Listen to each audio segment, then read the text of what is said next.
Hey guys, I wanted to do this video to kind of clear up an issue that kind of arose yesterday for me. Someone had commented on one of my videos, and I just wanted to kind of clarify, if you will. But I've heard several times in the Kanika Jenkins case that Teresa has power of attorney over a lot of these girls, and I don't know if she does or she doesn't, but I know that she doesn't have guardianship over them because that would have to be filed with the court, and there's no record of that in the courthouse, at least in the Cook County courthouse. So until I see a power of attorney from Teresa or from one of these girls, then, I can't rely on somebody telling me that. So I'm real suspicious of that. I think that is quite possibly a rumor, and until I see proof, I can't roll with that. So I wanted to kind of explain what the difference was between guardianship and power of attorney. So I found this short little video that kind of explains it better. So I'm going to play it. Difference between guardianship and power of attorney. Differences. Guardianship is a legal relationship between a ward and a guardian who is appointed by the court to make decisions on behalf of the ward. Power of attorney is a legal document made by a principal who appoints an agent to act on his behalf. Guardianship cannot be revoked. Power of attorney can be revoked at any time. Guardians must account for the money spent on behalf of the ward. Agents are not to do so. Guardianship is ordered by the court in the case of minors and incapacitated adults. Power of attorney is made when a person sees that he is unable to perform certain tasks. Guardianship requires the guardian to report to the court and other agencies the financial dealings made for the ward to determine where the ward's money went. Power of attorney does not require the agent to account for every penny that he spent. Similarities. Both can specific period or specific purpose. This is a pretty short little video. But this article from DJP I'm not going to read all of it, but it says that they were contacted several times about this question. So it asks, what is a power of attorney? Power of attorney is a legal document where one person, who they call the principal, authorizes another person, who they call the agent, to act on their behalf. These are powers of attorney for assets. There are powers of attorney for assets, which allow your agent to make decisions regarding your property.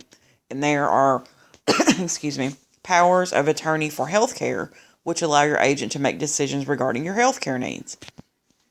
Your power of attorney can be broad in scope, giving your agent the ability to make any and all financial and personal decisions for you, and that is a general power of attorney.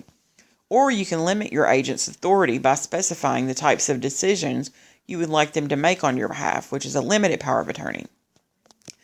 You also have a choice whether you would like to have the agent to have the ability to make decisions both now and if you become incompetent, which is a durable power of attorney. Or your agent can be limited to make decisions only when you become incompetent, which is a springing power of attorney. You must be competent to execute a power of attorney. If you are not competent to execute a power of attorney, then the guardianship may be necessary. Then it says, what is a guardianship? A guardianship is a legal relationship where a court gives a person, who they call the guardian, the power to make personal or financial decisions for another, whom the court calls the ward. A family member, public, or professional guardian initiates the proceedings by filing a petition in the proper court. A guardianship over the person gives the guardian the power to make personal decisions for the ward. A guardianship over the estate, which is what we're talking about in the case of Kenneth Jenkins and Teresa Martin, guardianship over the estate gives the guardian the power to make financial decisions for the ward. Often, the court appoints the same person as guardian of the person and guardian of the estate. Appropriate documentation is necessary to establish the need for guardianship. A court determines whether the individual is unable to properly manage and take care of himself or his property or both. The guardian is required to report to the court on an annual basis. And then here it also lists the differences. I said I wasn't going to read this whole article, but I ended up doing it. It's not that long. A power of attorney is a private way to decide who will have the legal authority to carry out your wishes if you can no longer speak or act for yourself. It is less costly than a guardianship, which is a public proceeding, and the person appointed as your guardian may not be the person you would have chosen. A power of attorney is limited in its authority to the scope of the document. Financial institutions sometimes refuse to honor powers of attorney for assets due in part to their fraudulent use by agents. In contrast, a guardian has broad legal authority, which is recognized by medical providers and financial institutions. A guardian is subject to court supervision for protection. Contact an attorney to appropriately address your situation. I had durable power of attorney of both of my grandparents, and inside of that document, it gave me pretty much all authority, financial, healthcare, all of it. And it was very specified as to what I could do, and there was not anything that said I couldn't do anything. Like, we covered everything. It was drawn up by an attorney, and it was notarized, and it had 2 witnesses. However, I drew up one the other day for my aunt who is in a nursing home, and my mother is going to be her power of attorney, and I did the document, and in the state of Kentucky, I only had to have 2 witnesses and the signature of my aunt. So it's not something you have to go pay for an attorney to do. And the banks typically around here won't recognize it unless it's filed at the courthouse. It wants the stamp at the bottom that it was filed at the courthouse. Once the banks and any other financial institution has that stamp, they will go ahead and do whatever is needed to be done. A guardianship is through the court, and it is expensive, or rather costly. I won't say expensive, and it's more costly than a power of attorney for sure. And it, it makes the person accountable for every dime that's spent.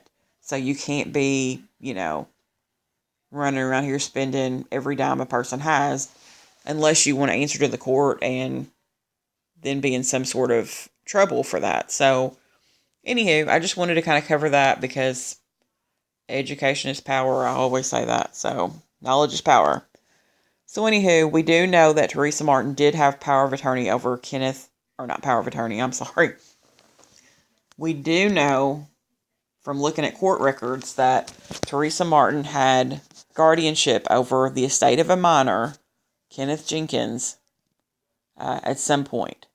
Now, I assume he's not a minor anymore, so that guardianship would be out the window, but at some point she did have guardianship over his estate, which would be his finances. So, anything past that, if you don't have proof, I can't roll with that. So, anywho, I hope that helps somebody out. Thanks.